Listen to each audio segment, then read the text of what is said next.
Thank you, Mr. Speaker.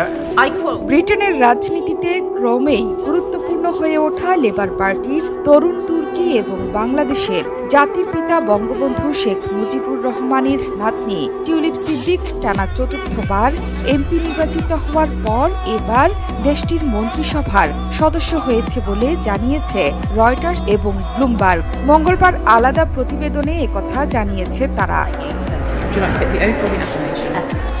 যুক্তরাজ্যের city minister হিসেবে তিনি আর্থিক সেবা খাতের দেখভাল করবেন। টিউলিপ সিদ্দিক আগের কনজারভেটিভ সরকারের অধীনে এইচএসবিসির সাবেক ব্যাংকার বিম এফোলামির স্থলাভিষিক্ত হবেন। একই সঙ্গে ব্রিটেনের প্রথম বাংলাদেশি বংশোদ্ভূত মন্ত্রী হতে যাচ্ছেন টিউলিপ সিদ্দিক। প্রতিবেদনগুলোতে বলা হয়েছে, মন্ত্রী হিসেবে তার নিয়োগের বিষয়টি এখনো আনুষ্ঠানিকভাবে ঘোষণা করা হয়নি। লেবার পার্টি বিরোধী দলে থাকার সময়